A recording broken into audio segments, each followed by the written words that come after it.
누가복음 9장 28절에서 36절 말씀. 저와 한 절씩 교독합니다.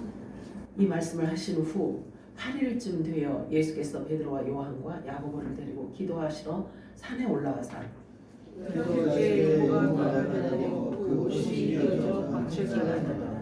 문득 두 사람이 예수와 함께 말하니 이는 모세와 엘리야라.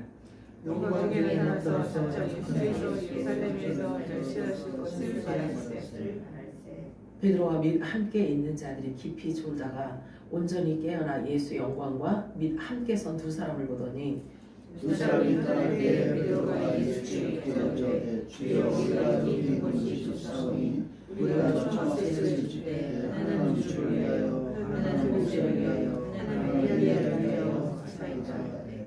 자기가 하는 말을 자기도 알지 못하더라. 이 말할 즈음에 구름이 와서 그들을 덮는지라. 구름 속으로 들어갈 때에 그들이 무서워하더니 요셉에서 소리가 났는데 있는 나라에 알고 고탁한 말은 아니 너희는 그의 말을 들으라 하고 다 같이요? 소리가 그침에 오직 예수만 보이더라. 제자들이 잠잠하여 본 것을 무엇이든지 그때에는 아무에게도 이르지 아니하니라. 아멘. 마라나타 세번 할까요? 마라나타, 마라나타, 마라나타. 아멘. 오늘도 성령님의 음성 여러분들에게 들려지기를 축복합니다. 오늘 읽은 본문 말씀을 가지고 오직 예수만 보이더라 라는 제목으로 우리 함께 은혜를 나눠보도록 하겠습니다. 오늘도 여러분들의 마음을 넓히시고 귀를 여시기 바랍니다. 사실은 우리에게 오늘이 가장 젊고 가장 건강하며 가장 자유롭고 가장 행복한 시간입니다. 그죠? 그러나 오늘이 마지막 예배인 것처럼 우리의 몸과 마음과 뜻과 정성을 다해서 온전히 산제물로 하나님께 드려지는 시간이 되시기를 바랍니다. 오늘은 오직 예수만 보이는 자들의 그 루틴을, 삶의 루틴을 살펴보고 우리는 과연 얼마만큼 예수 그리스도 안으로 깊이 들어가 있는지 살펴보기로 하겠습니다. 성숙한 사랑에는요, 중요한 4가지 요소가 있다고 합니다. 첫째는 보호, 둘째는 책임, 셋째는 존경, 넷째는 이해라고 합니다. 그러나 철학적인 관점에서는 이런 것들을 그저 이론적 차원의 사랑일 뿐이라고 말을 해요. 보호와 책임과 존경과 이해와 같은 이러한 모든 조건들을 다 갖고 있다 할지라도 오직 이론적 차원의 사랑이라는 거예요. 그렇다면 이론이 아닌 진짜 사랑은 어떤 것이라고 말하고 싶어서 이런 말들을 할까요? 능동적으로 나를 온전히 내어주는 것이라고 말을 합니다. 그래서 사랑은 훈련이 필요하다고 하네요. 그러나 대가를 바라고 하는 희생을 하지 말라고 합니다. 자식을 위한 헌신이 가장 안전한 보험이고 가장 안전한 자산으로 생각한다면 그것은 이미 사랑이라고 말할 수가 없듯이 받으려고만 하는 것만큼이나 나쁜 사랑은 무조건 주기만 하는 것이라고 합니다. 주는 과정에서 내가 텅텅 비어가는 그런 사랑이라면 그 또한 진정한 사랑이 아니라고 합니다. 주는 과정에서 채워질 때에야 비로소 진정한 사랑이라고 할 수가 있다는 거예요. 이 말이 여러분들에게는 어떻게 들릴지 궁금하네요. 어떻게 들릴지 궁금해요. 예수님이라면 어떻게 생각하셨을까? 진정한 사랑은 어떤 것인가? 라고 예수님 앞에서 누가 예수님에게 질문을 한다면 예수님은 과연 어떻게 설명을 해주셨을까요? 우리의 모든 기준은 예수 그리스도이기 때문에 우리는 가장 먼저 본질로 들어가야만 합니다. 왜냐하면 사랑의 본질은 예수 그리스도 하나님이시거든요. 그래서 사도 요한은 그렇게 이야기를 해요. 사랑은 하나님이시라. 하나님은 사랑이시라. 이렇게 말하고 있어요. 그런데 바울은 질문 대신 다음과 같은 말을 기록하고 있어요. 로마서 5장 8절 읽어볼까요? 시작. 우리가 죄인 되었을 때 그리스도께서 우리를 위하여 죽으심으로 하나님께서 우리에 대한 자기의 사랑을 확증하셨습니다. 이게 사람의 이론과 사람의 생각으로 이해할 수도 없고 설명할 수도 없는 영역이에요. 결국 하나님의 사랑의 본질은 육체를 위한 사랑이 그런데 영혼이 잘 되면 육체의 사랑도 오게 되어 있어요. 근데 바울은 그걸 깨달았지요. 하나님께서 하나님의 사랑을 자기 스스로도 확증을 하셨대요. 하나님께서 내가 너희를 사랑한다 하나님 보좌에서 그냥 내가 너희를 사랑해 이걸로 끝난 게 아니고 피조물인 사람으로 오셔서 십자가에서 죽으시면서 사랑을 확증하셨다고 해요. 그래서 사람들에게 그 사랑을 보여주고 하나님 자신도요 그 사랑을 확증하셨다라는 이런 표현을 사용하고 있어요. 바울은. 다시 말해서 생명은 물리적으로 나타나는 것이 아니듯이 하나님 사랑 또한 생명으로 주어지는 것이기 때문에 준 자와 받은 자의 교통 가운데에서만 설명할 수가 있는 거예요. 생명은 하나님 주인이시잖아요. 그치? 그러면 그 생명을 받은 자만이 그 생명의 주인이신 하나님을 알고 그 생명의 본체이신 하나님과 교통이 이루어진다라고 이야기를 하는 거예요. 결과적으로 하나님의 사랑을 받은 자가 하나님을 사랑할 수 있고 하나님의 사랑을 받아서 또 나눠줄 수도 있다는 거예요. 그러니까 하나님 없이는 사랑이 존재할 수가 없는 거예요. 세상에서 말하는 그런 사랑이 아닌 거죠. 왜냐하면 하나님의 사랑 자체는 생명이기 때문에 그래요. 예수님께서 오셔서 하신 모든 일들은 믿지는 사랑을 하신 분이 아니에요. 그렇다고 이론적 차원의 사랑도 아니에요. 정말 찐 사랑을 이 땅에 쏟아놓고 가셨어요. 예수님은 절대적 사랑, 온전한 사랑을 쏟아놓으셨어요. 예수님의 사랑이야말로 능동적으로 자기 스스로 자신을 온전히 내어주신 정말 찐 사랑이었던 거예요. 예수님의 사랑은 텅텅 비어가는 그런 추상적인 사랑이 아니었고요. 온통 생명으로 채워지는 생명의 추수를 위한 완전한 사랑이셨어요. 너희가 서로 사랑하면 내 제자인 것을 사람들이 알게 될 것이다 라고 말씀하셔요. 주는데도 계속 채워지는 그런 사랑, 줄수록 더 깊어지는 사랑, 마르지 않는 이 생명수는 바로 위로부터 주어진다는 거죠. 하나님께로부터 주어지는 거예요. 그런데 다함이 없는 사랑이라는 거예요. 그것은 생명이기 때문에 그런 거죠. 성경이 이렇게 말씀하고 있어요. 요한복음 4장 14절 우리 합독합니다. 시작. 내가 저주를 마시면 영원히 목마르지 아니하니 내가 주는 그 속에서 영원히 솟아나는 생명이 예수께서 주시는 사랑은 생명이에요. 영생이에요. 사망을 이기는 영원한 생명을 예수님은 그 사랑을 쏟아놓고 가셨어요. 요한복음 6장 35절 합독합니다. 시작. 예수의 나는 생명의 떡이니 내게 오는 자는 결코 주지 아니하리요 나를 믿는 자는 영원히 목마르지 아니하리. 이게 예수님이 찐 사랑을 우리들에게 주신 그 사랑입니다. 자, 요한복음 7장 38절 합독합니다. 시작. 나를 믿는 자는 성경의 이름과 같이 그 배에서 생수의 강이 흘러나오리라. 이 생수의 강이 흘러나온다라는 이 말이 그냥 추상적으로 생각을 하시면 안 돼요. 예수님께서 우리들에게 부어주신 그 사랑은요, 우리 안에 이렇게 하나님의 나라를 주시는 거거든요. 그 사랑, 그 생명은 하나님 나라를 우리 안에 부어주시는 걸 말하고 있어요. 시편 1편 3편 우리 합독합니다. 시작. 그는 시냇가에 심은 나무가 철을 따라 열매를 맺으며 그 잎사귀가 마르지 아니함 같으니 그가 하는 모든 일이 다 형통하리로다. 이 형통 듣기 좋은 소리죠, 그치? 형통. 이 형통이라는 말을 히브리어 있잖아요. 헬라어가 아니라 히브리어로 뭐라고 표현하냐면 다가다 이렇게 말하고 있어요. 다가다. 그러니까 걸림돌이 없다라는 거예요. 사람이 우리가 살다 보면은 많은 문제들, 우리 원하지 않는 문제들도 우리가 당하게 되잖아요. 이렇게 막 맞부닥치게 되잖아요. 그런데 하나님 안에서, 그리스도 안에서는요, 형통한대요. 형통. 근데 그 형통이 뭐냐면요, 우리가 살아가는 삶은 주님을 만나기 위해서 가는 그 길인데 방해 요인이 있을 수가 없다는 거예요. 이것을 형통이라고 해요. 구약에 보면은, 그러니까 요셉의 삶을 우리가 살펴보잖아요. 그러면 얼마나 억울한 삶을 살아가요, 요셉이, 그지? 그런데도요, 하나님이 함께 하셔서 형통하였더라. 하나님이 함께 하시니까 형통하였더라. 세상에 가장 힘든 삶을 사는 요셉에게 형통이라는 단어를 그렇게 많이 사용을 해요. 그래서 그게 무슨 뜻인가 보았더니 어떠한 환경도 요셉이를 막을 수가 없더라는 거예요. 하나님이 허락하신 그 삶을 사는 삶 가운데서 요셉을 방해하는 요인이 어떤 것도 없더라는 거죠. 그렇게 앞으로 전진해 나간다. 앞으로 나아갈 수 있는 것을, 이걸 형통이라고 하는 겁니다. 저와 여러분이 주님을 향해서 가는 이 길, 주님이 예배해 놓으신 내가 길이요 진리요 생명이라고 하신 이 길을 가는 도중에 만나는 어떠한 형편과 어떠한 사정도요, 사실은 형통한 복에서 벗어날 수가 없다는 거예요. 문제가 될 수 없다는 거예요. 다시 또 말씀하시기를 하나님의 뜻대로 부르심을 입은 자들에게는 모든 것이 합력하여 선으로 만들어 주시겠다라고 한 이것이 하나님의 약속이란 말이죠. 그래서 우리가 하나님의 말씀을 붙들고 있어야 되는 거예요. 하나님의 말씀이 우리 안에 없으면요, 환경이 주어지면 막 흔들리거든요. 그래서 하나님의 말씀을 붙들고 믿어야 되는 거예요. 우리 믿음은 말씀에 근거한 믿음이어야지만 되는 거예요. 한 알의 밀이 땅에 떨어져 죽지 아니하면 한 알 그대로 있고 죽으면 많은 열매를 맺느니라. 창조주 하나님께서 피조물인 사람의 모양으로 이 땅에 오신 그 이유와 목적은요, 너무나 분명해요. 너무 분명해요. 우리들에게 약속 주러 오셨단 말이죠.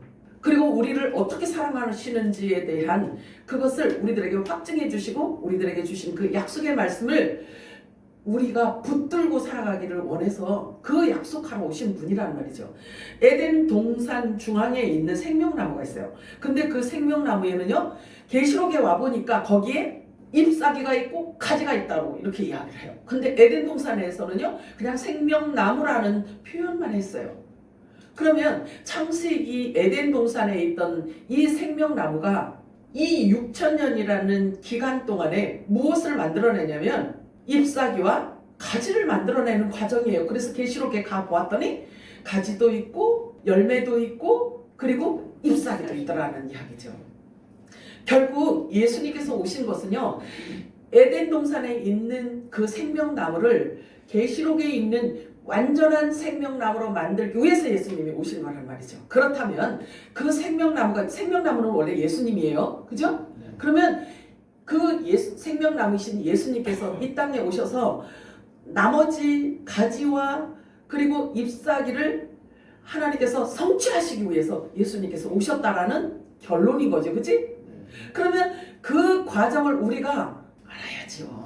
그래야 주님이 하신 일에 우리가 찬양할 수 있고 감사할 수 있고 영광을 올려드릴 수가 있잖아요. 우리가 예배 가운데서 이렇게 성경 안에 있는 말씀을 갖고 주님이 하신 일에 대해서 우리가 찬양을 하고 기뻐하고 감사하고 이러는 것은 생명나무 완성 단계에 하나님이 하시는 일을 보면서 우리가 기뻐하게 되어 있는 겁니다. 지금도 하나님의 말씀을 살았고 역사하시는 가운데 있어요. 그래서 하나님의 말씀으로 그분의 사랑을 증명해주고 계시고 지금도 말씀은 살아 역사하고 계신다는 거죠. 왜냐하면 생명나무 완성을 위해서죠.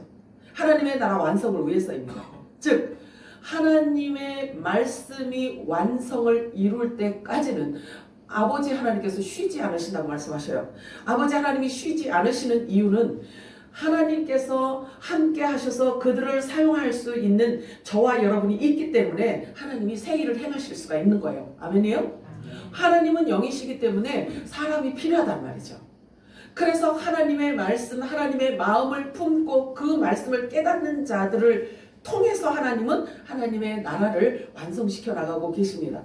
그래서 하나님의 말씀을 우리가 진지하고 주의 깊게 보아야지만 되는 거예요. 왜? 하나님의 뜻이 이루어지기 위해서예요. 아멘이죠? 아멘. 그래서 저와 여러분을 이 땅에 심으셨단 말이죠. 지금도 철저하게 살아 역사하시는 하나님, 하나님의 말씀으로 그분의 사랑을 지금도 증명해주고 계셔요. 하나님의 사랑이 성취되어지는 것을 보면서 우리는 전율하지 않을 수가 없어요.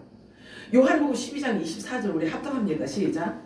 내가 진실로 너희에게 이르노니 한 알의 밀이 땅에 떨어져 죽지 아니하면 한 알 그대로 있고 죽으면 많은 열매를 맺느니라. 아멘. 이거 사실은 예수님이 이루신 일이지만요, 예수님의 지체인 저와 여러분에게도 동일하게 주신 메시지예요. 요한복음 10장 17절 18절 합독합니다. 시작.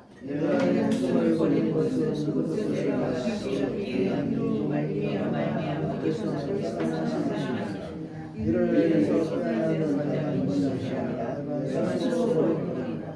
너를 권세를 다시 얻을 수 있으니 이 계명은 내 아버지께서 하나님이십니다. 예수님께서 가장 낮은 자의 모습으로 오셨고 가장 약한 자의 모습. 이제 사람들은 그 예수님을 보면서 혀를 찼어요. 도대체 저 사람이 무슨 죄를 그렇게 많이 졌길래 저런 십자가 형틀에서 죽는 걸까 하고 사람들은 혀를 찼어요.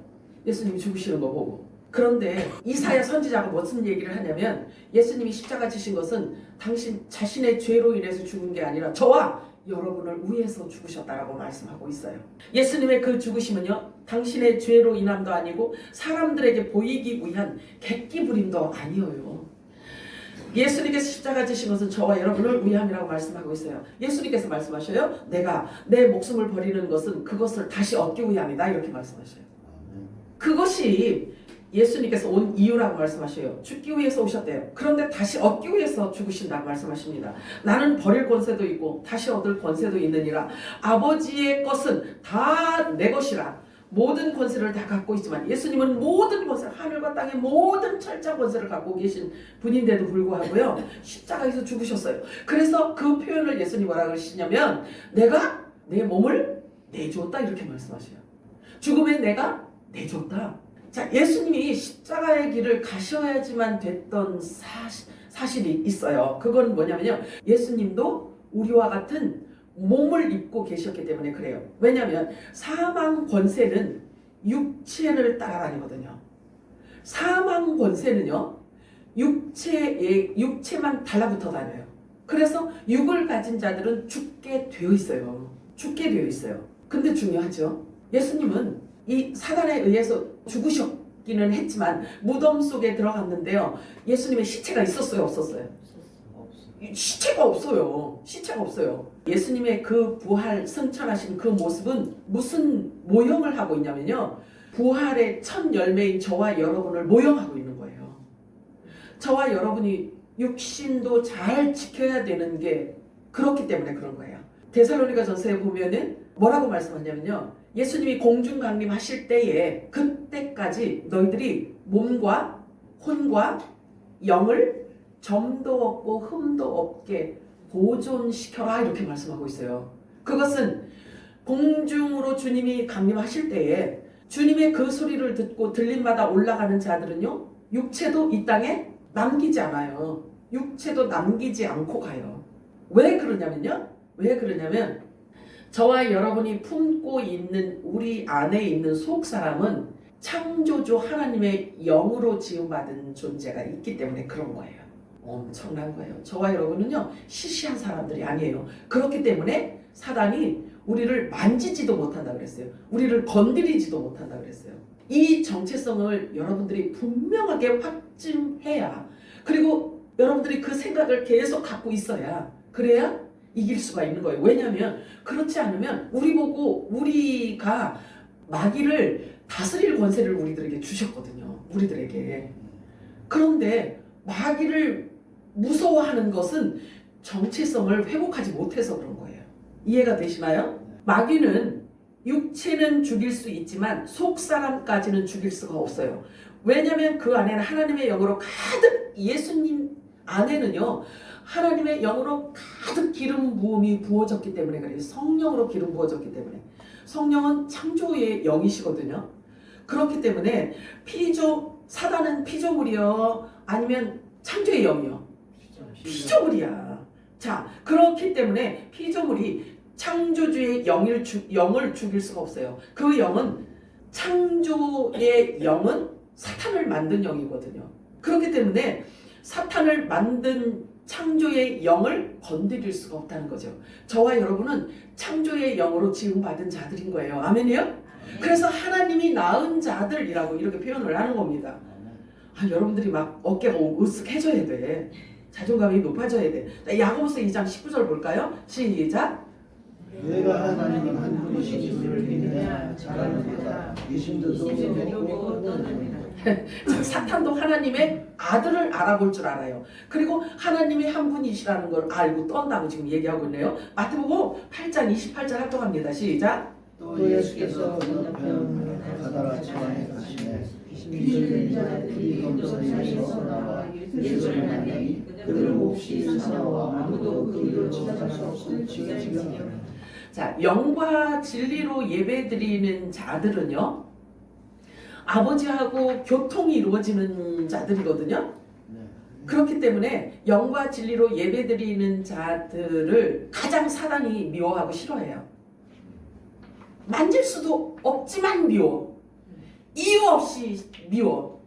그러나 분명한 이유가 있죠. 그치?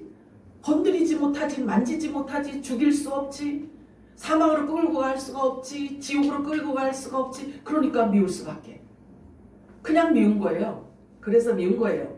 자, 여기 보니까 귀신도 하나님을 알아요. 하나님을 알고 또 여기 보니까 이 마태복음 8장 보니까 이 귀신이 엄청 사나웠나 봐요. 그지? 그 길로 지나갈 수도 없을 만큼 그렇게 사납다라고 이야기를 하네요. 그 사나운 귀신이 하는 말을 한번 들어볼까요? 누가복음, 자, 같은 맥락이에요. 자, 누가복음 8장 28절 우리 합독합니다. 시작. 예수를 보고 웃으시며 그 앞에 엎드려 큰 소리로 불러 이르되 지극히 높으신 하나님의 아들 예수여, 당신이 나와 무슨 상관이 있나이까 당신께 구하노니 나를 괴롭게 하지 마옵소서 하니. 자, 예수님은 알아봐. 이 사탄이, 이 귀신이 예수님 알아보기는 해요. 그런데 예수님하고 관계가 있어요, 없어요? 전혀 상관이 없대요. 관계가 없대요. 근데 이 귀신이 한 말인데 어디 성경 말씀하고 좀 비슷하지 않아요? 어딘가 말씀하고 좀 비슷한 데가 있어. 자, 보면은 저 유대인들이 예수님 오셨을 때 유대인들이 뭐라 그러냐면 예수님이 스스로 이제 유대인의 왕이다 이렇게 표현을 하셨단 말이죠. 나는 메시아다. 유대인의 왕으로 왔다. 이렇게 말씀하시는데 유대인들이 뭐라 그러냐면 우리 왕은 오직 가이사 외에는 없습니다. 당신을 우리 왕으로 인정할 수 없습니다. 이렇게 이야기를 하는 거예요. 그럼 예수님하고 관계 있다 없다? 관계가 없는 자라는 게 자기들 스스로 자기들의 정체를 지금 밝히고 있는 거예요. 그러면서 우리에게 왕은 가이사 외에는 없다. 세상 왕, 물질 왕, 돈이 우리 왕이라 이거예요. 자, 그러면서 저 예수를 십자가에 못 박으소서 이럽니다. 그리고 그 피는 우리와 우리 자손에게 돌려라 이렇게 이야기를 합니다. 이게 어떤 이야기인지도 모르고요. 마구 내뱉어요. 저 예수를 죽이셔, 십자가에 죽이셔 이러는 거야. 유대인들이. 그러면서 죽이라고 하면서 그 피를 우리와 우리 자손에게 돌려라 이렇게 이야기하네. 그런데 그들이 한 말을 하나님이 들으신 거예요. 그들의 말을 하나님이 들으셔서 어느 날 그 피값을 그 대가를 치르게 되어 있어요. 계시록에 보면은요, 저 중동 지역에 사람 3분의 1이 죽는 날이 정해져 있다고 이야기를 해요. 그 피값을 우리 조상에게로 돌려주셔 이렇게 이야기한 그 말이 응해진단 말이죠. 무섭다. 그게 계시록 9장 15절의 말씀에 있어요. 그래서 중동 전쟁을 이야기를 합니다. 이들이 2000년 전에 한 이야기인데 하나님은 그 말씀을 듣고 그들이 한 이야기를 듣고 내 귀에 들린 대로 행하마 이런 말씀하시는 거예요. 하나님이 왜 무서우시냐면요. 하나님이 왜 무섭다라고 이야기를 하냐면 우리는 어떤 이야기를 해놓고 그냥 잘 잃어버려 안 잃어버려? 잃어버린다니까요. 그런데 너희가 무슨 무익한 말을 할지라도 마지막 하나님 앞에 서서 너희들이 그 말에 대한 이렇게 핑계를 해야 된대요. 핑계를 대야 된대요. 그 말에 대한 것을 우리가 설명을 해야 된대요. 그러니 하나님 성품하고 같지 않은 말을 많이 쏟아냈으면 그 말을 어떻게 다 변명을 하냐고요. 그지? 큰일 났네. 이제 입 다물고 살아야 되겠네. 어떤 무익한 말이라도 하나님 앞에서는 그걸 다 이야기를 해야 된대요. 자기 스스로. 자, 저 유대인들이 종교 지도 예수님을 죽음에 내어준 자들이 누구냐면요. 유대교의 종교자들이에요. 종교 지도자들이에요. 그런데 귀하죠. 유대 종교 지도자들에 의해서 예수님이 죽으셨잖아요. 근데 예수님이 말씀하셔요. 나는 나 스스로 내 목숨을 내어놓는다. 이렇게 표현을 합니다. 그래서 사람들이 듣고 어떻게 생각을 했겠어요. 예수님이 하시는 말씀은 다 영적인 말씀이기 때문에 우리가 육적인 귀로 들으면 이해 못하는 부분들이 너무 많이 있어요. 너무 많이 있어. 그래서 진리는 깨닫는 거예요. 깨닫는 거. 자, 사망 권세는요. 육의 생명만 만질 수 있어요. 육의 생명만. 피조 세계만. 자, 그런데 영의 생명은 건드리지 못합니다. 그런데 피조 세계에 첫사람 아담으로부터 주어진 자들이 있기 때문에 혼의 생명이 있단 말이죠. 그렇기 때문에 예수를 믿는데도 불구하고 사단에게 내어준 자가 있다라고 이야기를 해요. 무섭잖아요. 그러면 이게 무서우라고 내가 협박하는 게 아니에요. 공갈 협박하는 게 아니에요.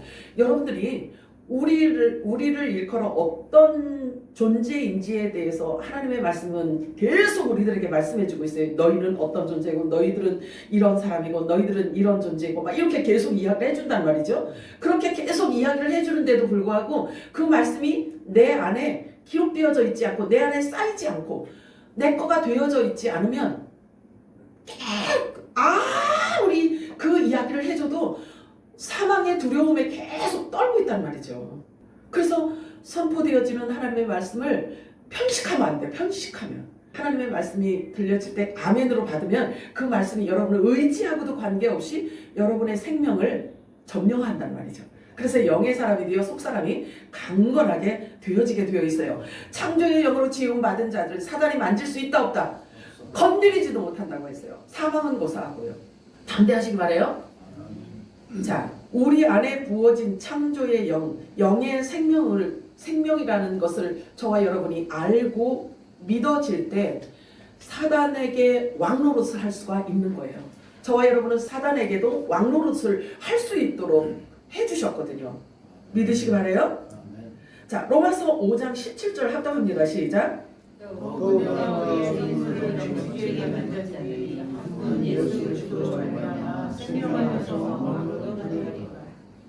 왕노릇을 해야 되는데 한번 이렇게 살펴봐. 내가 왕 모습을 하고 있나? 여러분 속을 한번 살펴보세요. 내가 정말 왕노릇을 할 수 있는 것을 갖고 있는지 한번 살펴보세요. 나는 할 수 없어요. 나는. 그런데 말씀은 계속해서 우리들에게 주고 있잖아. 계속해서 주고 있잖아요. 그래서 우리 안에 쌓여진 이 기름 부으신 이 말씀이 나를 사용하는 거예요. 아멘이요? 아멘. 그 능력은 나에게서 나오는 게 아니고 말씀이 그 능력을 갖고 있기 때문에 그 능력을 품고 있는 자들로부터 나오게 되는 거예요. 그것을 모르면 우리가 영의 생명이고 창조의 영으로 이제 우리가 나음을 입었다는 것을 모르면은요 사망 권세 아래서 종노릇만 할 수밖에 없어요. 그래서 육을 가진 자는 다 죽음을 이길 수가 없거든요. 아무리 발버둥 쳐도 죽음을 피해갈 수가 없어요. 히브리서 9장 27절 합독합니다. 시작. 한번 죽는 것은 사람을 택하셨으시오. 그에는 심판이 있으니 죄의 삭은 사망이라고 이미 하나님께서 선언해 놓으셨기 때문에 죽는 거예요. 그 죄가 바로 하나님을 모르는 자들, 복음을 복종치 않는 자들에게 내려지는 형벌이라고 말씀하고 있어요. 성경은. 결과적으로 복음을 모르고 복음에 복종하지 않는 자들을 위해서 예비된 게 뭐냐면 사망의 형벌인 거죠. 그렇다고 한다면 반대로 하나님을 아는 자, 하나님께로 이제 다시 태어난 자들이라면 사망이 있어 없어? 그렇지. 그걸 얘기하는 거예요. 자, 죄의 삭은 사망인데, 그러면 하나님께로부터 나은 자라고 한다면 죄로부터 해방이 됐을까요? 안 됐을까요? 됐어요. 근데 그걸 뭘로 믿을 건데? 누가 인정해 줄 건데? 학교 선생님이 그걸 가르쳐 줄 수 있을까요? 못 가르쳐 줘요. 오직 하나님만이 우리들에게 보증하셔서 하나님의 말씀으로 했다. 이 말씀을 붙들고 그리고 하나님께서 증명해 주시는, 보증해 주시는 그 말씀을 붙들고 있어야지만 말씀이 보증해 주셔야 돼. 하나님이 보증을 해 주셔야지만 된다는 거죠. 사람의 생각 갖고 되는 게 아니에요. 죄에 대함은 저희가 나를 믿지 아니하며 죄의 삭은 사망이라고 말씀하여 사망과 형벌을 피할 길은 오직 예수 그리스도의 비밀을 아는 길밖에 없어요. 하나님의 말씀을 아는 길밖에 없습니다. 자, 요한복음 17장 3절 우리 합독합니다. 시작. 영생은 곧 유일하신 창하나님과 그의 보내신 자 예수 그리스도를 아는 것. 자, 영생은 전능하신 하나님을 아는 게 영생이에요. 그리고 그분이 보낸 예수 그리스도를 아는 게 영생인 거예요. 그러면 예수 그걸 얘기하는 게 아니에요. 예수님이 오셔서 하나님 나라의 비밀을 쏟아놓으셨단 말이죠. 그것을 일컬어 복음이라고 해요. 복음. 그 복음이 나를 살리고 그 복음이 나를 부활시키는 거죠. 그 복음이 나를 죄로부터 자유케 해주시는 거예요. 자, 순종은 무엇을 의미할까요? 순종은 자, 예수가 아니라 예수 이름은 영이에요. 영. 예수 이름은 영입니다. 그래서 창세전에 감춰졌던 하나님의 모든 비밀을 성취하기 위해서 예수님께서 오셔서 그것을 다 이루셨어요. 그래서 다 이루신 그 이름을 일컬어 복음이라고 이렇게 얘기를 하는 거예요. 예수님께서 오셔서 하신 그 모든 일은 예수님이 그냥 혼자 객기 부리기 위해서 한 게 아니에요. 저와 여러분에게 약속을 주시기 위해서 어떤 일을 하셨어요. 근데 그 어떤 일을 하신 것이 내가 믿어지고 나와 관계되어지고 내가 예수님과 연합되어져 있기 때문에 그 말씀이 나하고 관계되어졌다라는 것을 믿어질 때 그 말씀이 나를 살리게 되는 거죠. 내 죄를 용서할 수 있고 그 말씀이 나를 부활로 이끌어갈 수가 있는 거예요. 그러니 예수님과 우리와 한 몸이라고 하는 것 자체가 얼마나 큰 복인지 몰라요. 예수님은 우리의 머리요, 우리는 그의 몸이라고 했어요. 그러니 머리가 가는 곳에 몸이 당연히 따라가게 되어 있죠. 예수님과 분리할 수 있어요, 없어요? 없어요. 그것을 얘기해. 이게 복음이야. 예수님과 우리는 한 몸을 이루었다라는 이것이 복음인 거예요. 자, 사망 권세는요 사람의 육체 가운데 있어요. 그래서 혼의 생명까지도 미혹의 대상으로 삼고 움직이고 있어요. 그러나 창조의 영 하나님으로부터 난 빛의 자녀들은 만질 수도 없고 건드릴 수도 없고 사망은 고사하고 지옥은 고사하고 만질 수가 없다고 말씀하고 있어요. 이사야서 53장 10절 우리 합독할까요? 시작. 여호와께서 그에게 상함을 받게 하시기를 원하사 질고를 당하게 하셨은즉 그의 영혼을 속건제물로 드리기에 이르면 그가 실을 보게 되며 그의 날은 길 것이요 또 그의 손으로 여호와께서 기뻐하시는 뜻을 성취하리로다. 아멘. 예수님이 오셔서 십자가 지신 것 자체가 사실은 저와 여러분을 위함이라고 말씀하고 있어요. 그게 왜 그러냐면요, 성경에 보면은 예수님이 하나님 품속에 있었다라고 말씀하시잖아요. 요한복음 1장에 보면 기억이 나세요? 예수님은 독생자, 하나님 품속에 있었던 독생자라고 말씀하고 있잖아요. 그런데 저와 여러분은 그럼 어떻게 해서 하나님의 소유로 있었느냐라고 말씀을 우리가 찾아야 될 거 아니겠어요?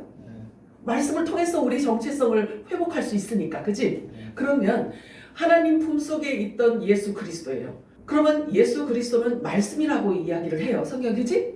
그러면 하나님 품속에 있었던 이 말씀 안에 우리가 있었대요. 그럼 하나가 된 거예요. 하나님과. 하나님 품속에 있었던 그리스도 예수 안에 있던 영의 생명, 이렇게 얘기해요. 이게 요한복음에 있는 거예요. 이게 우리 정체성이고 이게 복음인 거예요.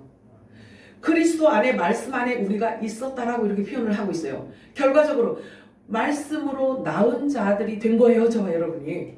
그러니 예수님이 아버지가 하라는 그 모든 말을 이 땅에 쏟아 놓았는데 그 말을 들으면 우리 또한 그 말씀 안에 있던 영의 생명이기 때문에 예수님이 하신 말을 알아들을 수 있을까 모를까? 있지 당연히요. 그러니까 예수님이 하신 모든 말은 비유로 했어도 알아들을 수 있다라는 얘기예요. 왜? 내가 원래 그 말씀 안에 있던 존재들이기 때문에 그런 거예요. 이해가 되시나요? 네. 이게 사람의 사고와 사람의 생각과 이성으로 어떻게 그게 상상이 가요? 근데 믿어진다는 이야기죠. 그럼 믿어지니까 아멘 한 거잖아. 네. 그러면 사람들한테, 세상 사람들한테 이런 이야기를 해봐요. 이거는 무슨 어린아이들 동화책만도 못한 이야기잖아요. 애들한테 얘기해도 애들도 못 알아듣는 이야기를 하니 세상 사람들이 우리를 볼 때 조금 이상하게 보겠지. 이게 복음이고 이게 정체성이란 말이죠. 그래서 저와 여러분이 하나님께로부터 난 자라고 이렇게 성경에 아예 기록을 해놓고 있잖아요. 네. 우리에게 사망이 있어 없어? 없다라고 말씀하는 거예요. 자, 예수님께서 말씀하셔요. 내가 이 땅에 온 것은 우리 가족, 내 가족을 한 명도 빠뜨리지 않고 다 마지막 날에 부활시키러 내가 왔다, 이렇게 말씀하셔요. 그래서 하나님의 가족은요 한 명도 이 땅에 남지 않아요. 자, 히브리서 12장 2절 우리 합독할까요? 시작. 믿음의 주여 온전하게 하시는 이 예수를 바라보자. 그는 그 앞에 있는 기쁨을 위하여 십자가를 참으사 부끄러움을 개의치 아니하시더니 하나님 보좌 우편에 앉으셨느니라. 아멘. 자, 믿음의 주라고 말씀하시네요. 자, 그러면 믿음은 어디로부터 주어지는 거예요? 하나님께로부터 지금 주어지는 거죠. 우리들에게 믿음을 주어 놓고 그 준 믿음을 어떻게 하신다? 온전하게 한다. 그 믿음을 온전하게 한다. 그러면 믿음은 말씀을 얘기해요. 말씀을 의미해요. 그러면 예수님께서 오셔서 하신 그 말씀 자체를 우리들에게 이해할 수 있고 깨달을 수 있도록 하시는 분이 예수님이셔. 그런데 그 말씀을 주어 놓고 그 말씀 자체가 온전하게 만드시는 분이 또한 주신 예수 그리스도라는 거죠. 예수님의 십자가 죽으심은 텅텅 비어있는 그런 사랑이 아닙니다. 넘치도록 채워지는 계획하신 바가 이루어지는 하나님의 완성을 가져다주는 생명나무, 완성되는 하늘의 모든 풍성함을 이 땅에 내려놓은 죽음인 겁니다. 알파와 오메가를 완전하고 충만하게 채우시는 그런 죽음이었습니다. 예수님의 십자가에서 죽으심은 사탄의 머리를 박살냈고 생명의 성령의 법으로 이 땅의 에덴 동산을 다시 회복하시는 순간이었어요. 그리고 말씀하시기를 다 이루었다라고 말씀하셔요. 예수님이 십자가에서 죽으시면서 그러셨어요. 다 이루었다. 뭘 이루었다라는 말일까요? 죄의 권능인 율법을 완성하셨다라는 뜻인 거예요. 그래서 사람을 정죄하여 지옥으로 끌고 가는 그 율법이 요구하는 모든 것을 다 이루셨다는 말씀이에요. 예수님께서 십자가에서 다 이루신 그 이김, 그 승리를 저와 여러분에게 주신 거예요. 여러분들이 그거를 알고 누리셔야 되는 거예요. 모르면 내가 손해나는 거지. 자, 더 이상 율법이 아들들을 주관할 수 없도록 육체를 예수님께서 찢으시고 그 안에 부활의 생명으로 사망을 이기신 것입니다. 율법 선생들이 저와 여러분에게 그동안에 사람의 지식을 심어주고 사람의 교훈을 심어주고 사람의 계명으로 우리에게 씌워놨던 그 모든 정죄의 짐들을 아무리 노력해도 해결되지 않던 그 죄의 무거운 짐들을 벗고 나니까, 진리를 알고 나니까 우리 마음이 자유를 얻게 됐다라는 거죠. 그래서 우리 마음에, 우리 안에 천국이 임하였다라고 말씀하고 있어요. 예수님께서 말씀하시죠. 천국은 너희 안에 있느니라 말씀하십니다. 로마서 8장 2절 합독합니다. 시작. 이는 그리스도 예수 안에 있는 생명의 성령의 법이 죄와 사망의 법에서 너를 해방하였습니다. 믿으시나요? 이거는 제 얘기예요. 그러면 나 손해야.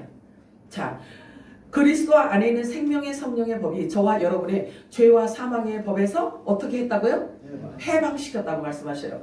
자, 그러면 생명의 성령의 법이라는 것이 뭘까요? 자, 생명의 성령의 법이 무엇길래 도대체 사망을 이길 수 있을까요?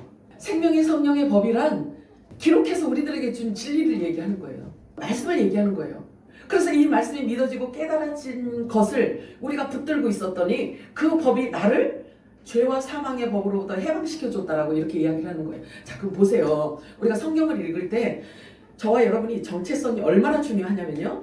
우리의 정체성이 회복이 되어지고 확증되어져야 하나님의 말씀을 읽을 때 읽는 방법을 안단 말이에요. 그래서 이것도 그렇잖아요. 로마서 8장 2절 이 말씀도 그래요.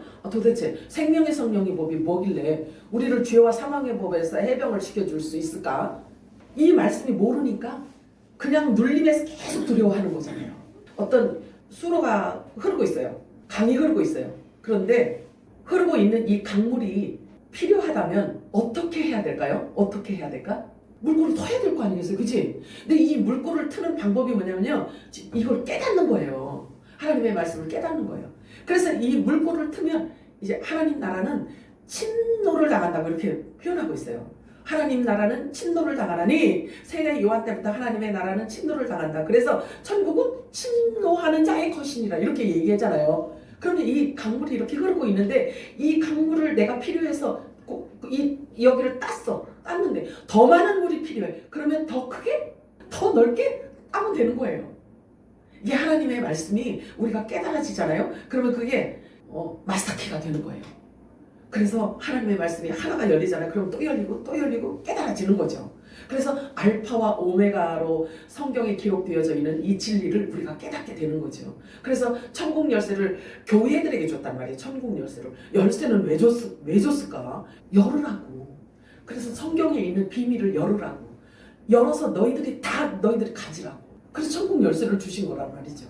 예수님께서 오셔서 쏟아놓으신 천국 복음, 새 언약의 말씀을 통해서 성령이 내 안에 임하셨으면 하나님의 말씀이 깨달아져요. 그리고 자유를 얻게 되어 있어요. 그리고 우리가 묶여있던 두려움에서 자유를 얻을 수가 있어요. 벗어날 수가 있습니다.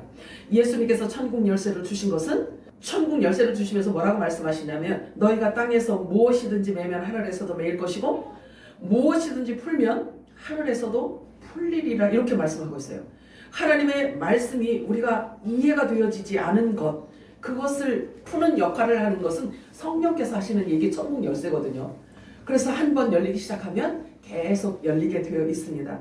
여러분들에게 주신 하나님의 천국 열쇠를 매일 사용하시기 바랍니다. 그래서 말씀 안에 있는 놀라운 보화를 여러분들이 가지시기 바래요. 그게 보화야. 그리고 그게 유업이라고 해요. 이게 저와 여러분의 영적 유업입니다. 어디서 우리 유업을 찾냐 이거죠? 말씀 안에서 찾게 되는 겁니다. 말씀을 깨닫고 선포하면 묶인 모든 것들이 다 자유롭게 풀어진다라는 그런 뜻인 거예요. 저와 여러분이 사라지기 전에, 저와 여러분이 주님 만나기 전에 하나님의 말씀이 이것이 다 이루어져야 될 거 아니겠어요? 기억 아니요? 네. 그러면 말씀으로 낳은 자들은, 하나님께로부터 낳은 자들은 하나님 말씀을 피면 어디를 펴도 알 수 있어야 될까요? 모르는 게 정상일까요?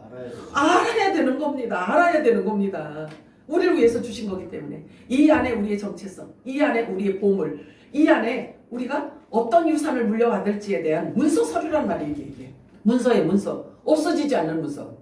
그래서 하나님께서는 우리들에게 응답 주실 때도요, 하나님의 말씀을 갖고 주신단 말이에요. 응답을. 자, 요한복음 15장 15절 우리 합독합니다. 시작. 이제부터는 너희를 종이라 하지 아니하리니 종은 주인이 하는 것을 알지 못함이라. 너희를 친구라 하였노니 내가 내 아버지께 들은 것을 다 너희에게 알게 하였습니다. 또 이게 또 사람들이 이 이야기를 들으면 그래요. 지금 사람들 세계에서 어떤 이렇게 인지하고 있는 그런 친구로 생각을 한다고. 그래서 하나님하고 맞먹으려고 하겠지. 이 예수님 뭐 내 친구인데, 친구라고 했는데, 예수님 자신이 우리 보고 친구라고 했는데, 그래서 맞먹자는 이야기가 아닌 거예요. 가장 사랑하는 자라고 표현을 하고 있어요. 원문에 보면은, 히브리 원문에 보면은. 자, 요한복음 17장 9절 우리 합독합니다. 시작. 내가 그들을 위하여 비옵나니 내가 비옵는 것은 세상을 위함이 아니요 내게 주신 자들을 위함이니이다. 그들은 아버지의 것이로소이다. 자, 그들은 계속 이렇게 이야기하고 있어요. 그래서 예수님께서 이렇게 요한복음 3장 16절에 보면은요, 하나님이 세상을 이처럼 사랑하사 이렇게 말씀하셨잖아요. 근데 그러면 그 말씀하고 우리가 그동안에 알아왔던 그냥 하나님 예수님께서 이 땅에 오신 이유는 이 세상 온 인류 모든 사람이 지금 말하자면 이 80억 인구 이들을 위해서 2000년 6000년 동안에 있었던 그 모든 사람들을 위해서 예수님이 오신 게 아니잖아. 여기 보니까 뭐라고 해요? 그들을 위해서 왔고 그들은 막 이렇게 얘기하잖아요. 그러면 아무나예요? 아니면 구분되어져 있는 자가 있는 거예요? 구분되어져 있는 자가 있다는 거예요. 예수님께서 이 땅에 오신 이유는 구분되어져 있는 자가 있다는 거예요. 그들을 위해서 내가 왔고 그들에게 내가 복을 줄 것이고 그들을 내가 부활시킬 것이고 그들을 내가 구원으로 인도할 것이다. 이렇게 말씀을 하시는 거예요. 그렇잖아. 구분이 되어 있잖아요. 세상을 위함이 아니라고 해요. 그냥 아무나 이 세상을 위함이 아니요. 그러니까 예수님께서 중보하는 것, 예수님께서 오셔서 죽으신 모든 것은 누군가가 있다는 거예요. 그들을 일컬어 뭐라고 하냐면 성경 뭐라고 얘기하냐면 하나님의 권속 이렇게 이야기를 해요. 권속이라는 말은요, 하나님의 식구라는 뜻이거든요. 패밀리 식구라는 뜻이에요. 그러면 결국 이 땅에 하나님의 식구가 있다는 거예요. 하나님의 식구가 이 땅에 산다는 거예요. 근데 그 식구는 어떻게 해서 만들어지냐면 복음으로 낳은대요. 말씀으로 새로 낳은대요. 창조의 영으로 새로 낳은대요. 하나님이 그들을 이 땅에 낳는다고 이렇게 말씀하고 있어요. 그들을 위해서 예수님이 오셨다라고 말씀합니다. 갈라디아서 4장 6절에 우리 합독합니다. 시작. 아들이므로 하나님이 그 아들의 영을 우리 마음 가운데 보내사 아빠 아버지라 부르게 하셨느니라. 자, 여기 보세요. 순서를 보세요. 하나님이 하나님의 아들을 보내주신다고 약속을 하셨단 말이에요. 그런데 아들을 보내주시는데 아들에게만, 원래 아들 유전자를 갖고 있는 자들에게 준대. 왜? 이게 지금 그 얘기잖아요. 갈라디아서. 너희가 하나님의 아들이기 때문에 아들의 영을 보내주신다. 이렇게 표현하고 있어요. 아무에게나 아들의 영을 주는 게 아니라. 자, 에베소 1장 4절 5절 우리 합독합니다. 시작. 곧 창세전에 그리스도 안에서 우리를 택하사 우리로 사랑 안에서 그 앞에 거룩하고 그 기쁘신 대로 우리를 예정하사 예수 그리스도로 말미암아 자기의 아들들이 되게 하셨으니. 요게 말씀이 보여지셔야 됩니다. 저와 여러분을 창세전부터 택하셨다고 말씀하셔요. 창세전부터. 이 만물이 지어지기 전부터 말씀 안에 있던 존재이기 때문에 우리를 하나님의 아들들로 택하셨다라고 말씀하고 있어요. 그렇게 여러분들에게 보여지기를 축복합니다. 아멘. 우리의 정체성을 계속 이렇게 드러내고 있잖아요. 자, 요한복음 10장 3절과 27절 우리 합독합니다. 시작.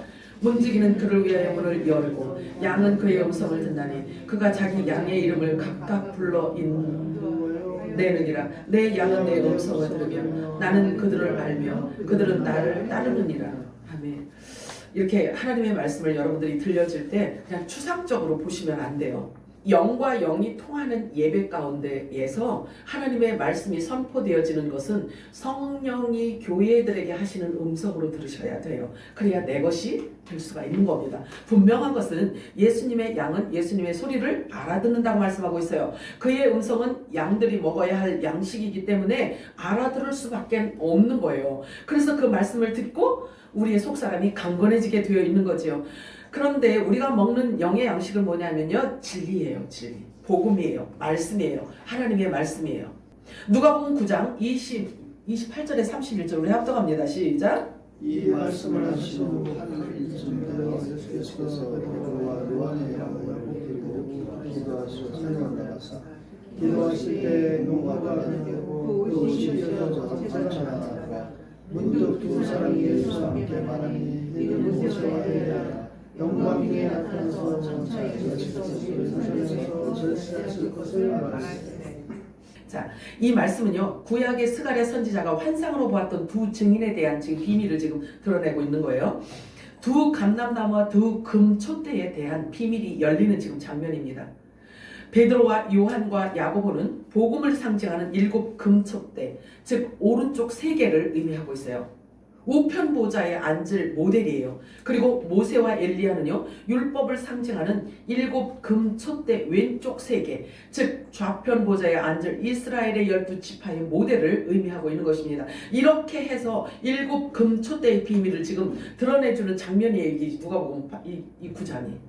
그러므로 여기에서 나오는 사람들은요, 성경이 말하는 율법과 복음의 두 증인들을 지금 얘기하고 있는 겁니다. 이렇게 생명나무가 완성되어지고 말씀의 본체가 이루어질 것을 나타내주고 있는 장면인 거예요. 이 상태는요, 예수님이 그러니까 십자가에서 죽기 직전이에요. 그래서 변화산에 올라가서 변화된 그 모습을 지금 보여주고 있는 거예요. 그렇다면 그 변화된 모습을 누가 보았냐면 베드로, 요한, 야고보가 보았어요. 근데 거기에 두 사람이 또 있었어. 누구죠? 모세와 엘리야요. 근데 모세와 엘리야는 죽었어, 살았어? 죽은 상태란 말이죠. 죽은 상태인데 이 베드로와 요한과 야고보가 예수님이 정말 영화로운 영광의 모습을 한 것을 보았단 말이죠. 이 모습이 어떤 모습이냐면요, 천년왕국에서 왕노로 하실 예수님의 온전하신 모습을 지금 보고 있는 거예요. 이 모습을 보았으니 순교하는데, 예수님을 위해서 순교하는 데까지 나아갈 수가 있는 거죠. 아멘이요? 이때는 베드로, 요한, 야고보에게 성령이 임하기도 전이에요. 그런데 그 모습을 본 거야. 얼마나 놀랬겠어요. 얼마나 놀랬겠어요. 자, 그런데 사실은요, 그 모습을 이렇게 성경에 기록해 놓은 것 자체도 사실은 우리를 위해서 기록해 놓은 거야. 우리를 위해서. 모든 성경을 여러분들이 아주 잘 주의해서 보세요. 모든 성경은요, 마지막 때 예수님 재림을 향하고 있어요. 결과적으로 지금 이 시대의 주인공, 성경의 진짜 주인공이 누구냐면 저와 여러분이에요. 안 믿어져도 성경은 계속 말씀하고 있어요. 우리 보고 주인공이라고. 자, 여기 보니까 그러면 사도들은 3명이야. 근데 선지자는 2명밖에 없었어. 모세하고 엘리야, 그치? 그러면 왜 왼쪽에 있을 사람은 2명밖에 없나요? 오른쪽은 그 금초대가 지금 7개로 되어 있잖아요. 그치? 네. 이렇게 양쪽으로 이렇게 되어 있고 중앙에 우리 예수님을 의미하고 있어요. 그러면 오른쪽 금초대는 베드로, 요한, 야고보 3명이 맞는데, 근데 왼쪽은 왜 모세와 엘리야밖에 없나요? 왜 왼쪽은 2 사람이냐라고 했는데 예수님께서 오셔서 뭐라고 설명을 해주셨냐면요, 세례 요한 안에 엘리야가 들어있어요. 결국은요, 이 엘리야 안에 세례 요한도 들어있는 이중적인 예언을 지금 갖고 있는 거예요.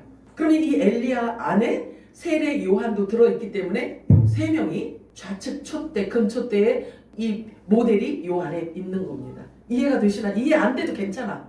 이해 안 돼도 괜찮아요.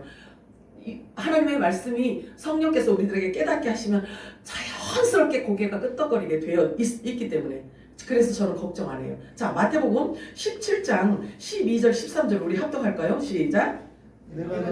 말하노니 엘리야가 이미 왔으되 사람들이 알지 못하고 임의로 대우하였도다. 인자도 이와 같이 그들에게 고난을 받으리라 하시니 그제서야 제자들이 예수께서 말씀하신 것이 세례 요한인 줄 깨달으리라. 드디어 깨달았어요. 깨달았어요. 세례 요한이 왔다 갔는데 그 세례 요한 안에 엘리야의 성정이 들어있었다라고 이야기를 합니다. 누가복음 9장 32절에 33절 합독합니다. 시작. 베드로와 및 함께 있는 자들이 깊이 졸다가 온전히 깨어나 예수의 영광과 및 함께 선 두 사람을 보더니 두 사람이 떠날 때에 베드로가 예수께 여짜오되 주여 우리가 여기 있는 것이 좋사오니 우리가 초막 셋을 짓되 하나는 주를 위하여 하나는 모세를 위하여 하나는 엘리야를 위하여 하사이다 하되 자기가 하는 말을 자기도 알지 못 성령 세례 받지 않으면 이래요. 자기가 무슨 이야기를 하긴 했는데 왜 그 말을 하는지 무슨 말인지 자기도 모르는데 막 해. 그런데 성령이 임하면 왜 그 말을 했는지조차도 이제 알아. 성령께서 그렇게 말씀하셔요. 신기하죠. 깊이 졸다가 일어났음에도 불구하고 모세도 알아볼 수 있었고 엘리야도 알아볼 줄 알았어요. 그런데 문제는 그들과 예수님을 같은 선상에 놨다는 거죠. 같은 선상에 놓은 게 잘못된 거예요. 자기가 말하면서도 무슨 말을 하는지 모르면서 말을 했습니다. 그러면서 그래요. 아이고 그런 아름다운 예수님의 그 영광의 모습을 보고 죽은 모세와 엘리야도 보고 그러니까 얼마나 좋았겠어. 베드로가 이 나속이 좋아하는 베드로 선생님께서 얼마나 좋았겠어. 그래서 예수님한테 이야기를 예수님 우리 저기 산에 올라왔잖아요 지금. 그러니까 우리 산 밑으로 저 마을로 우리 가지 말고요 여기서 우리 그냥 우리끼리 살아요. 내가 초막을 셋을 지을게요. 모세 거 하나 그러니까 예수님 거 하나 짓고 모세 거 하나 짓고 또 엘리야 거 하나 짓고 이렇게 내가 초막을 셋을 지을 테니까 우리 저기 내려가지 말고 여기서 살았으면 좋겠어요. 이렇게 이야기를 합니다. 근데 예수님 뭐라 그래요? 예수님이 예수님과 어떤 대화를 해도 그 뜻이 무엇인지를 못 알아들어. 자기도 못 알아듣고 자기가 말을 해도 못 알아듣고. 근데 우리가 성경을 갖고 있음에도 불구하고요 이 안에서 우리가 어떻게 하면 하나님을 만날 수 있고 어떻게 하면 하나님의 음성을 들을 수 있으며 예수님이 어떤 분인지 예수님이 행하신 그 모든 비밀 그 모든 비유로 하신 그 말씀이 천국 복음이라고 하는데 그것을 어떻게 그렇게 풀어낼 수 있냐 이거예요. 그런데 그냥 우리는 그동안엔 그랬어요. 그냥 믿어. 뭘 궁금해해. 그냥 믿어. 믿으면 돼. 그게 믿음일까요? 성경은 그걸 믿음이라고 하지 않아요. 그걸 믿음이라고 하잖아요. 믿음은 예수예요. 예수. 예수 이름 안에 있는 하나님 나라의 모든 비밀이 그 안에 다 들어있다는 거죠. 그것을 비유로 와서 이 땅에 오셔서 비유로 이야기를 했으니 그 비유 말하자면 수수께끼 같은 그 속담을 그걸 가지고 어떻게 하나님 나라하고 연결을 할 수 있냐고요. 그걸 어떻게 하나님 나라로 풀어낼 수가 있냐고요. 그런데 어느 시점에 가면 성령께서 오셔서 그것을 풀어낸다고 했어요. 왜 성령이 오실 수밖에 없냐면 하나님의 아들 유전자를 갖고 있는 하나님 안에 있던 하나님 품속에 있던 그리스도 안에 있던 생명 이 생명들에게 그 영을 부어주어야만 하나님과 교통이 이루어질 수 있기 때문에 성령이 오시는 거예요. 그래서 그 성령이 임한 자들이 하나님이 누구인지를 알게 되고 예수가 비밀로 이야기했음에도 그걸 뭘 얘기하고 싶어 하시는지를 알게 된다는 거죠. 그래서 부활에 임할 수가 있는 거지. 그냥 아무나 다 부활에 이를 수 있는 게 아닌 거예요. 하나님의 영이 임한 자들에게만 부활이 임할 수가 있는 겁니다. 창세기 9장 13절에서 15절 우리 합독합니다. 시작. 내가 내 무지개를 그릇에 두었나니 그것이 나와 세상사의 언약의 증거리라. 내가 그러므로 땅을 덮을 때 무지개가 그 속에 나타나면 내가 나와 너희 육체를 가지고 모든 사이에 내 언약을 기억하리니. 이 말씀을 여러분들이 막 연초되면 항상 읽던 창세기일 텐데 이 무지개가 여러분들이 이 말씀을 읽으면요 궁금했어야 돼. 무지개가 구름 속에 있나요? 그 비온이 맑게 개인 하늘에 무지개가 뜨잖아요. 그러면 이거는 뭘 얘기할까요? 이거는 그렇죠? 네, 언약을 얘기하고 싶죠. 자, 그런데 이 무지개는 누구를 얘기하냐? 예수 그리스도를 의미하고 있는 거예요. 예수 그리스도를 의미하고 있는 거예요. 이 말씀하고 짝이 되는 말씀이 그거예요. 누가복음 우리가 먼저 읽은 누가복음 9장 34절 35절 우리가 읽었잖아요. 그러니까 말하자면 창세기 9장 13절에서 15절 이 말씀을 누가복음에서 예수 그리스도께서 그걸 풀어주고 있는 거예요. 구름 안에 있는 무지개가 나다, 언약이다. 요걸 얘기하고 있는 거예요. 자, 여기서 우리가 중요하게 얘기할 것이 있어요. 무지개 약속인데요. 그가 구름 속에 나타날 때 내가 너희와 약속한 것을 기억할 것이다 라고 말씀하셔요. 중요해요. 중요해. 자, 그의 소리를 듣고 그 말에 순종하는 자는 내가 영원한 복음을 그들에게 줄 것이다 이렇게 약속을 합니다. 성령을 줄 것이다 이렇게 약속해요. 그러나 하나님을 모르는 자들과 우리 주 예수의 복음에 복종하지 않는 자들에게는 형벌이 있으리라. 그러면 예수 믿지 않는 자들을 공중으로 데려갈 수는 없잖아요. 그렇잖아요? 그러면 예수님께서 공중 강림하시는 그 공중 사건이 있기 전에는 하나님의 온 땅에 퍼져 있는 하나님의 아들들에게는 이 무지개 약속을 이루셔야 돼요? 이루지 않아도 돼요? 이루셔야 되는 거잖아요. 그치? 이루시기 위해서 주시는 선물이 뭐냐면 성령이에요. 성령의 기름 부으심인 거예요. 그래서 사람의 계명으로 교훈을 삼아 가르치면 그것이 헛된 나를 헛되게 경배하는 거로구나 예수님께서 말씀을 하셔요. 그래서 저와 여러분이 예배와 하나님의 말씀을 듣고 읽고 하는 이 모든 것들은요 사람의 가르친 그 교훈으로 하면 안 된다는 거예요. 그러면 심각하지 않아요? 대충 믿어갖고 될 줄 알았는데 대충 갖고는 안 된다고 성경은 자꾸 말씀하고 있어요. 부담스러워. 그치? 부담스러워. 근데요 하나님을 믿는 것은요 내 힘으로 믿는 게 아닙니다. 여러분들이 분명히 그걸 알아야 돼요. 아유 나를 누가 전도해서 교회 갔어. 그런데 나를 전도한 우리 김옥순 권사님이 나를 전도했기 때문에 김옥순 권사님에 의해서 내가 예수를 믿기 시작했어. 그런 말을 할 수 있지만 성경 안에서는 그렇게 이야기하지 않아요. 그냥 김옥순 권사님은 하나의 도구야. 그래서 예수를 믿을 수 있도록 하시는 분이 하나님 자신이라는 거예요. 하나님의 아들들을 하나님을 믿을 수 있도록 아버지께로 인도하시는 것은 아버지 스스로가 하신다는 이야기죠. 저와 여러분이 얼마만큼의 시간이 주어졌는지는 잘 모르겠어요. 그런데 우리들에게 주어진 그 남은 시간을 하나님 영광을 위해서 정말 온전히 살아가는데 사용되어지기를 주님의 이름으로 축복합니다. 아멘. 자, 누가복음 9장 36절 합독합니다. 시작. 소리가 그치네 오직 예수만 보이더라. 제자들이 잠잠하여 그 본 것을 무엇이든지 그 때에는 아무에게도 이르지 아니하니 얼마나 놀랬겠어요.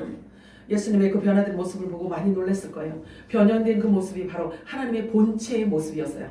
그들은 분명하고 똑똑하게 그 모습을 보았습니다. 그러나 아무에게도 말할 수가 없었어요. 왜 그랬을까요? 왜 말을 못했을까요? 자기 자신도 믿기 어려웠고 또 그 말을 한다고 해서 믿을 자가 있을까요? 없지. 그래서 얘기 하나마나 자, 본인들도 제대로 설명할 수 없는 그 무서울 만큼의 경이로움을 그 경이로움이었을 거기 때문에 쉽게 말을 열 수가 없었어요. 그래서 마태는 그 상황을 다음과 같이 설명하고 있어요. 마태복음 17장 5절에서 8절 합독합니다. 시작. 말할 때 어머니 믿음으로 그를 덮으며 손 속에서 손에서 있어 이는 내 사랑하는 내 기뻐하는 자니 너희는 그의 말을 들으라 하시니라. 제자들이 듣고 그것이 소원을 뒤워 예수께서 나와 그들에게 손을 내시며 이르시되 일어나라 기도하라 하시니 제자들이 눈을 들고 몸에 오직 예수 외에는 아무도 보이지 아니하더라. 네, 저와 여러분 이제 앞으로는 저와 여러분에게도 오직 예수 외에는 아무것도 보이지 않게 되기를 원하고 축복합니다.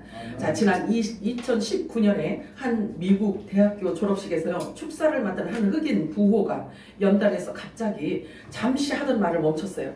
그리고 이같이 말을 했어요. 졸업생 여러분, 오늘부로 여러분의 학자금 빚은 전액 제가 다 갚겠습니다 라고 이렇게 이야기를 했어요. 그랬더니 396명이 그 자리에서 벌떡 일어나서 환호하고 서로 껴안고 눈물을 흘리며 축제가 시작됐어요. 그 순간에 어떤 일이 일어났냐면 그들이 지고 있던 그 학자금 457억 원이 해결된 거예요. 396명 전원의 빚이 그 학교 다니면서 진 빚을요 순식간에 다 사라졌어요. 등록금 내기 위해서 부모님이 진 그 빚까지 싹 다 내가 갚아주겠습니다 라고 약속을 했어요. 근데 그 사람이 약속 지켰을까 안 지켰을까? 지켰죠. 그래서 국제 이슈로 이렇게 오래도록 남아 있게 되었답니다. 하물며 만물의 창조주 하나님께서 이 땅에 피조물인 인간의 모양으로 오셨고 약속하신 천국 복음 새 언약의 말씀을 우리들에게 주시고 가셨는데 이 말씀을 이 진리의 복음을 듣고 복종하지 않는다면 그보다 더 큰 바보가 어디 있겠어요? 바보지. 자, 그럼 반대로 천국 복음 이 영원한 복음을 들었다면 철저하게 그 말씀을 붙드시기 바랍니다. 놓치지 마십시오. 절대 놓치지 마십시오. 의심도 하지 마십시오. 혹시 그 약속을 지킬 만한 능력이 하나님께 부족할까? 없으면 어떡할까? 염려하지 마십시오. 주님께서 우리들에게 말씀을 하십니다. 베드로후서 1장 9절에 여러분의 옛 죄를 깨끗게 하셨다라고 말씀하셔요. 믿으시나요? 허물과 죄로 죽었던 우리를 살리셨다라고 말씀하셔요. 에베소 2장 1절에 또 로마서 8장 2절에 이렇게 말씀하세요.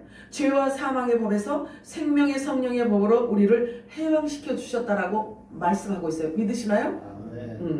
그리고 또 히브리서 기자는 이렇게 말하고 있어요. 하나님께서 우리의 죄와 불법을 다시는 기억하지도 않겠다고 약속하셨어요. 아멘이에요? 아멘. 염려할 게 없어요. 우리는 다만 하나님이 우리들에게 주시는 약속을 몰라서 염려가 되는 것뿐이에요. 아멘인가요? 아멘. 그래서 하나님의 말씀을 부지런히 여러분들이 상고하시기 바랍니다.